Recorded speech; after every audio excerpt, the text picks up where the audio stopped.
नमस्कार दोस्तों, जय हिंद। उम्मीद है आप ठीक होंगे। अक्सर कहा जाता है और ये कानून की किताब में भी होगा कि बेल नियम है और जेल अपवाद है। यानी कि ज़मानत नियम है और जेल एक्सेप्शन है। ये पिछले दिनों ये शब्द, ये वाक्य काफ़ी सुनने को मिला। ये तब सुनने को मिला जब अरविंद केजरीवाल की लो रोज़ हियरिंग हो रही थी।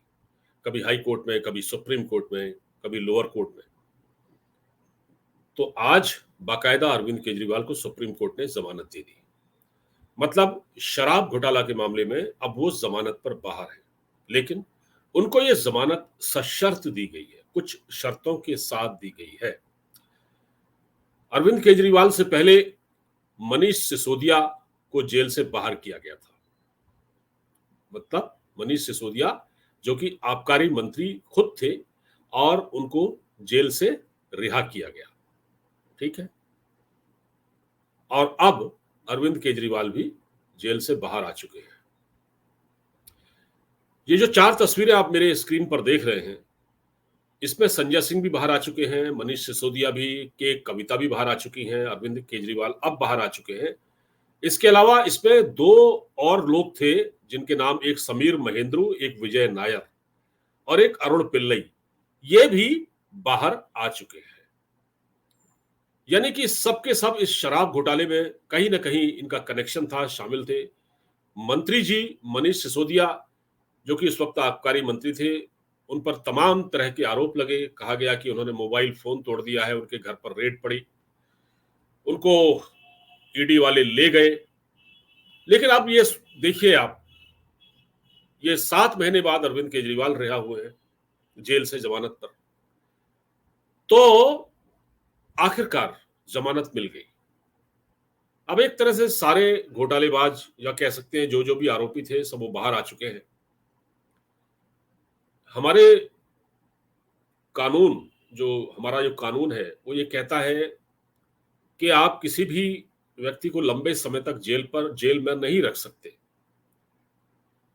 और इसीलिए ये कानून है और इसका फायदा कहीं ना कहीं इनको हुआ है। और दूसरा जो इनको सबसे बड़ा फायदा हुआ है कि इन सब की जो रिहाई का एक आधार था, एकमात्र आधार, वो क्या था? बड़े बड़े वकील तो इन्होंने किए ही किए, ये तो जग जाहिर है। अभिषेक मनु सिंघवी जैसे वकील केजरीवाल की लगातार पैरवी कर रहे थे, लेकिन एक आधार जो रहा वो ये रहा कि कोर्ट ने कहा कि अभी तक जांच एजेंसियों ने ट्रायल शुरू नहीं किया, तो हम इनको कब तक जेल में रख सकते हैं। यानी कि जो ईडी वाला जो केस था, जिसमें मनी लॉन्ड्रिंग मामले की जांच कर रहा था ईडी, और उसने बड़े पुख्ता सबूत दिए थे इस पूरे मामले में, और ये लग रहा था कि इनका छूटने का कोई चांस नहीं है। हाईकोर्ट ने तो यहां तक कहा था कि बहुत तगड़ा केस बनाया है ईडी ने, और उसको उस फैसले को, उस फाइल को, फैसले को नहीं सर, उस फाइल को जो ईडी की थी, उसको सुप्रीम कोर्ट के जो जज हैं उन्होंने पढ़ा भी होगा। तो जब इतना मजबूत केस था, और सुप्रीम कोर्ट के अलावा जो हाई कोर्ट के जो जजेस हैं वो भी विद्वान जज हैं, उन्होंने भी किसी वजह से ये रिमार्क्स दिए होंगे कि भाई ये तो बड़ा मजबूत केस है। इसके बावजूद इन सब का इस तरह से छूट जाना, रिहा हो जाना, हालांकि ये बेल पर, ये सशर्त जमानत पर है। मतलब ये अरविंद केजरीवाल के बारे में बताऊंगा आपको, सिसोदिया भी, कविता भी, और ये संजय सिंह, इन सबको कहा गया है, इनको छोड़ते वक्त सुप्रीम कोर्ट ने कहा ये आपको कुछ कंडीशन है, इसके आधार पर हम आपको छोड़ रहे हैं, और ये कंडीशन आपको फॉलो करनी पड़ेगी। वो कंडीशन क्या है, केजरीवाल के बारे में बताऊंगा, लगभग वही कंडीशन जो है इन सब के बारे में।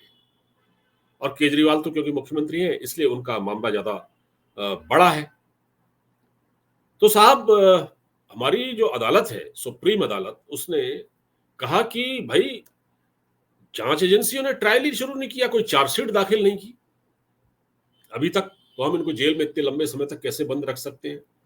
सिसोदिया 1.5 साल तक बंद रहे, और इस मामले में जो ये केस बना था, इसमें 3 साल तक की सजा है, लेकिन 1.5 साल सिसोदिया काट चुके थे। तो कोर्ट ने कहा कि नहीं, इससे ज्यादा नहीं हो सकता, आपको हम बेल देते हैं, सशर्त बेल देते हैं, केस आप पर चलता रहेगा। ऐसा नहीं है कि इन पर केस खत्म हो गया हो, जब जब कोर्ट बुलाएगा तब तब इनको जाना पड़ेगा। और अभी तो हरियाणा में चुनाव है, उससे पहले दिल्ली में चुनाव था। आपको याद होगा जब दिल्ली में चुनाव था, माफ कीजिए, जब दिल्ली में, हाँ, जब लोकसभा चुनाव था, दिल्ली में नहीं, जब लोकसभा चुनाव था दिल्ली में भी चुनाव हुआ, तो उस वक्त भी सुप्रीम कोर्ट ने अरविंद केजरीवाल को सशर्त एक कह सकते हैं इंटरिम जमानत दी थी। इंटरिम, उसको पैरोल भी कह सकते हैं।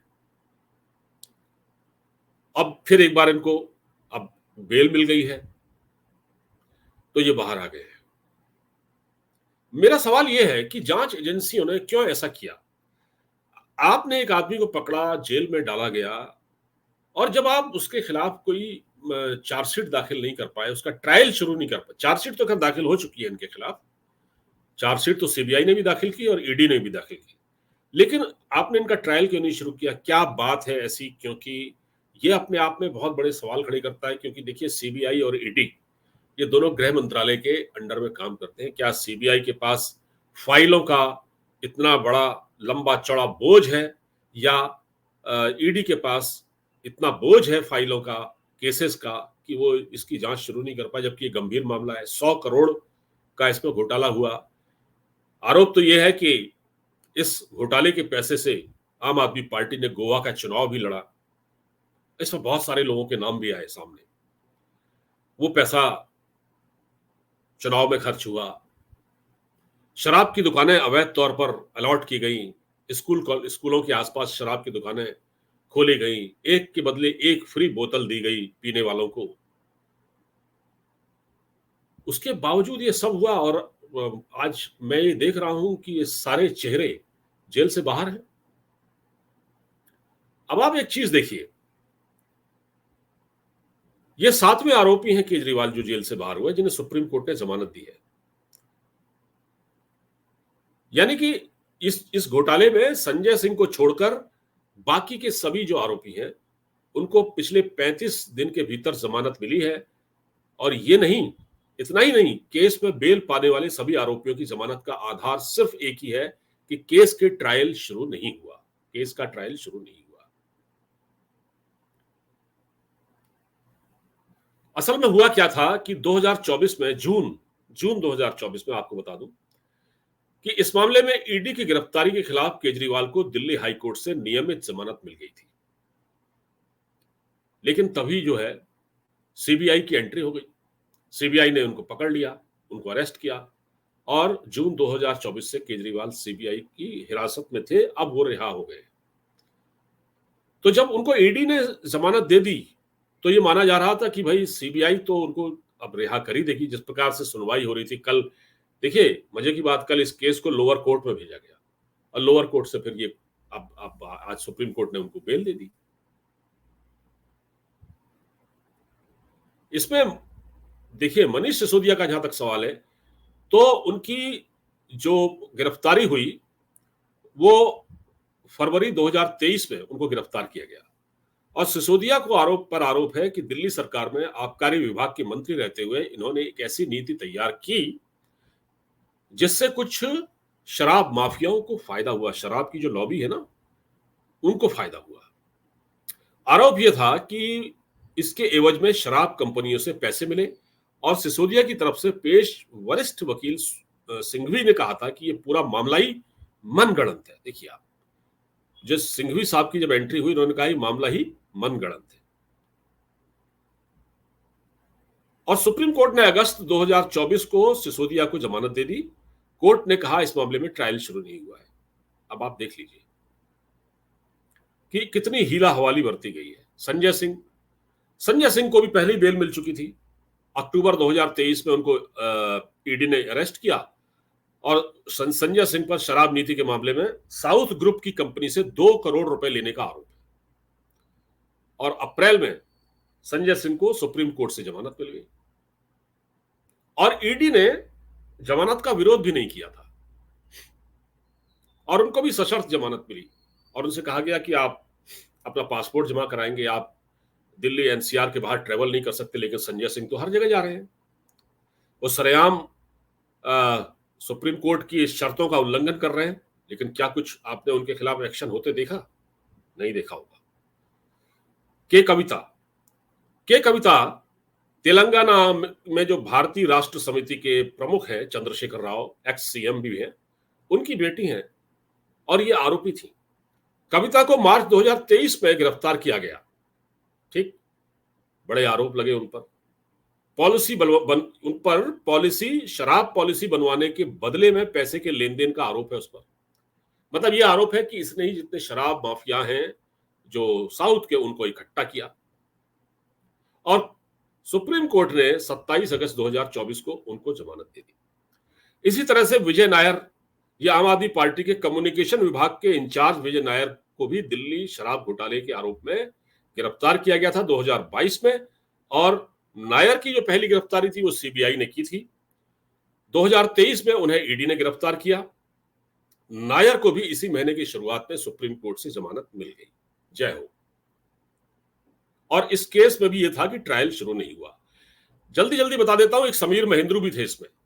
Sameer Mahendru Indo spirit company के मैनेजिंग डायरेक्टर हैं और दिल्ली में जो शराब घोटाला हुआ उसमें वो जेल जा चुके हैं। समीर महेंद्रू पर आरोप है कि उनकी कंपनी ने जो शराब की जो पॉलिसी है उसे बनवाने में, इस काम में, उसके एवज में पैसे दिए गए। पैसे दिए इन्होंने, शराब नीति बनवाने के एवज में पैसे इन्होंने दिए। समीर महेंद्रू को सितंबर 2022 में गिरफ्तार किया गया था। महेंद्रू भी जेल से बाहर आ चुके हैं। एक है अरुण पिल्लई, जल्दी से सुन लीजिए। बिजनेसमैन अरुण पिल्लई भी दिल्ली शराब घोटाले के केस में जेल जा चुके हैं। उन पर भी आरोप है कि विजय नायर के साथ मिलकर उन्होंने शराब घोटाले की साजिश रची। उन्हें मार्च 2023 में गिरफ्तार किया गया था। पिल्लई को 2 दिन पहले इस केस में जमानत मिली है। अब आप सोचिए, ये सारे के सारे बारी बारी बाहर आ चुके हैं। एक साथ ये लोग जेल, कुछ लोग जेल गए, एक के बाद एक जेल गए, और फिर एक के बाद एक के बाद एक के बाद ये सब बाहर आ गए। ये कोरोना के समय में दोस्तों, कोरोना जब देश में कोरोना चल रहा था, कोविड चल रहा था, कोविड, उस कोरोना में लोग मर रहे थे, लोगों के अस्पताल अटे पड़े थे। अरविंद केजरीवाल मुख्यमंत्री थे दिल्ली के। लोग, मतलब गैस के सिलेंडर नहीं थे, उनकी कालाबाजारी हो रही थी। और आम आदमी पार्टी पर आरोप है, जिस पर देश में कोरोना से लोग मर रहे थे 2021 में, दिल्ली में शराब का ठेका प्राइवेट कंपनियों को दिया जा रहा था, बात हो रही थी इसकी। और फिर 2022 में भी इसको लेकर बवाल मचा। इसके बाद जो हमारे लेफ्टिनेंट गवर्नर हैं दिल्ली के, वीके सक्सेना ने सीबीआई को जांच सौंप दी थी। पहली जो एफआईआर है सीबीआई ने ही इस केस में दर्ज की थी। और आज सीबीआई के केस में ही अरविंद केजरीवाल, जो कि उनकी कस्टडी में थे, उनको बेल पर बाहर कर दिया गया। अब उनको कुछ शर्तों के साथ जमानत दी गई है। उनको कुछ शर्तों के साथ जमानत दी गई है, जबकि उसमें उन शर्तों में यह भी है कि वो क्या कहते हैं, जेल से अपने ऑफिस नहीं जाएंगे, नंबर 1, अपने ऑफिस को अटेंड नहीं करेंगे, सचिवालय में नहीं जाएंगे, वो किसी फाइल में साइन नहीं करेंगे।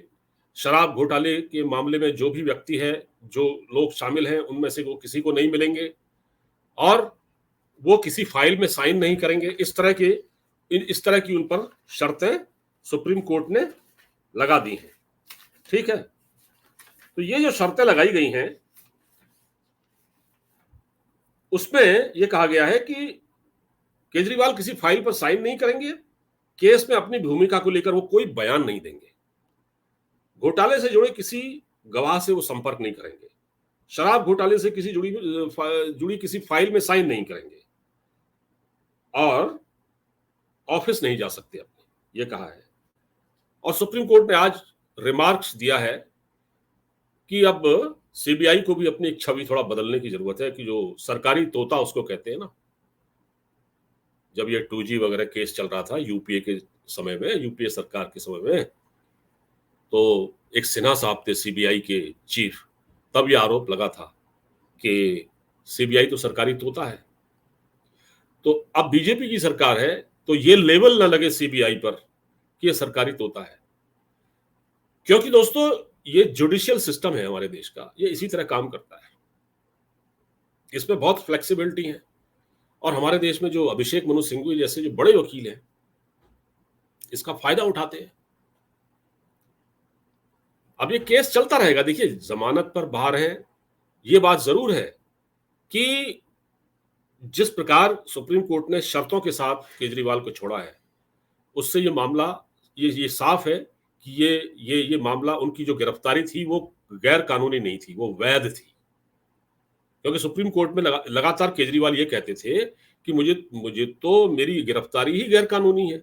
उन्होंने उसको चैलेंज भी किया। वो ये थोड़ी कह रहे थे कि मुझे जमानत दी जाए, वो ये कह रहे थे कि मैं जमानत मांगू क्यों, मुझे तो गैर कानूनी तौर पर इलीगली गिरफ्तार किया गया, ईडी ने भी और सीबीआई ने भी। और बंदे ने अपनी कुर्सी नहीं छोड़ी। आप सोचिए, बंदे ने अपनी कुर्सी नहीं, उसने इस्तीफा नहीं दिया। आज भले ही उसको सुप्रीम कोर्ट ने बड़ा अच्छा किया कि कहा है आप ऑफिस नहीं जाएंगे, वो बाहर तो निकले होंगे ना बहुत दिन से ऑफिस का। भाई ठीक है, चीफ मिनिस्टर रहा है, ऑफिस जाने की तमन्ना होगी उनकी, लेकिन महरूम है इससे। सीधी बात यह है कि आपने जब सीबीआई के और ईडी के इतने, इस ईडी के खासकर इतने सम्मन की अनदेखी की, 8-8, 9-9 सम्मन आपको गए। आप देखिए, हेमंत सोरेन ने अपना पद छोड़ा था ना, बाद में भले ही मुख्यमंत्री बने आके, लेकिन 6 महीने जेल में रहने के बाद फिर बने, और जब वो जेल गए तो उन्होंने इस्तीफा दिया। केजरीवाल ने इसमें आरोपी होने के बावजूद इस्तीफा नहीं दिया। नैतिकता तो ये कहती है इस्तीफा देना चाहिए था, लेकिन आज देखिए, आज वो कह रहे हैं सत्यमेव जयते, यानी सत्य की जीत हुई है, ये कह रहे हैं। आम आदमी पार्टी में तो लड्डू बट रहे हैं आज, खुशियां मनाई जा रही हैं। सुनीता केजरीवाल बहुत खुश हैं, पार्टी के सभी लोग बहुत खुश हैं, राघव चड्डा भी बहुत खुश हैं, और कह रहे हैं सत्यमेव जयते। भैया, सत्यमेव जयते क्या, किस बात का सत्यमेव जयते हैं? सत्य की जीत कहां हुई है? अभी तो आप पर अभी आप जमानत पर बाहर हैं, बेल लेकर अभी बाहर हैं, अभी आप बेदाग नहीं हैं। केजरीवाल साहब बेदाग नहीं है, अभी आप पर आरोप है। केस चलता रहेगा, सुनवाई होती रहेगी। बस हमारे ये कानून का लचीलापन है। अगर आपके पास आज पैसा है, अगर आपके पास देने के लिए बड़े बड़े वकीलों को, तो समाज में भी आपकी इज्जत होती है। भले ही आप कितने बड़े अपराधी हो, जब आप घर से बाहर निकलेंगे तो आपको लोग सल्यूट मारेंगे। और जेब में अगर पैसा है तो पूरा सिस्टम आपके सामने पानी भरता है। आज भी हमने यही देखा। पता नहीं ये कब तक चलेगा, मैं इसके बारे में कुछ नहीं कह सकता। बहुत जरूरी है न्यायिक सुधारों की, रिफॉर्म की बहुत जरूरत है। नहीं हुए तो यही होगा, आप पकड़ेंगे, जेल में डालेंगे, और फिर वो जेल से जब बाहर आएगा बोलेगा अरे हमारे खिलाफ तो एक इतने बड़े आरोप लगा दिए और एक भी पैसा वसूल नहीं हुआ। वसूल किसी के साथ नहीं होता यार। लालू यादव ने पूरा चारा घोटाले में करोड़ों का, अरबों का घोटाला कर गया, वसूल कहां हुआ? सब पैसे इधर उधर हो गए। शराब घोटाले से एक भी रकम, एक पैसा नहीं वसूल हुआ। भाई शराब घोटाला, सारा पैसा चुनाव में लग गया, कहां से वसूल होगा? ये बड़ा मुश्किल होता है। तो इस पर देखने की जरूरत है। फिलहाल इस बातचीत में इतना ही। वीडियो में अगर आपको इसका कंटेंट पसंद आया हो तो प्लीज इसको शेयर कर दीजिएगा, लाइक कीजिएगा, सब्सक्राइब कीजिएगा। नमस्कार।